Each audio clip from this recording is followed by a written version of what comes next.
This is Ben Johns' numbers. When he played mixed against Georgia and J.W. Johnson, he hit 90% drops. All right. So let's get into drives and drops. You into that?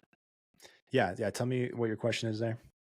I was internally kind of measuring my success rate of getting drives in, meaning I would just pay attention to how often in a game I'm hitting a drive and how often I missed it or made it, meaning just in the court, over the net, in play. And I was like, I'm roughly like 50% on that shot. And I was asking another 4 or 5 player their thoughts on it. And he told me he's kind of personally going like 80% drops, and he just wants to move up the court. And so I want to know your thoughts, at your level and what you're seeing out there with other players in tournaments. What's your opinion on this? So there's not really like you should drive more or you should drop more answer, because it's very situational, which is not the answer everyone wants to hear, right? It's a little more complicated. Right. Depends. So, depends, right? So I'll talk about some of the depends situations.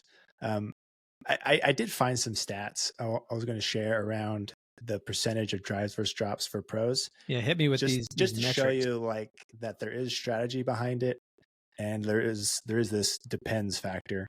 So looking at Anna Bright in her women's doubles final, she was playing with Anna Lee. So she hit or 40% of her shots were drops. All right, 40%. Okay. 40%. So she drove more than she dropped. And then in her mixed doubles final, so she's playing with James Ignatowicz. This was, I forget which tournament, but this was, I think you said Seattle, right? Seattle. Okay. So Seattle a couple weekends ago.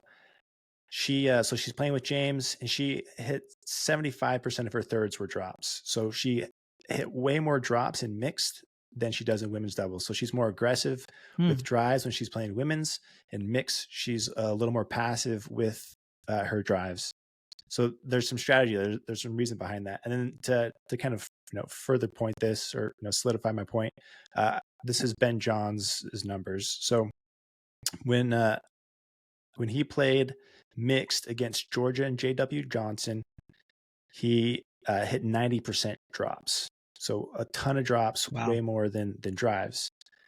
But then when he played Anna Bright and Ignatowicz, at Seattle a little while ago, 50% were drops and 50% were drives. And so there's some things taken into account that made him, or like there's a strategy behind whether he wants to drive or drop based off who he's playing and what event they're playing in.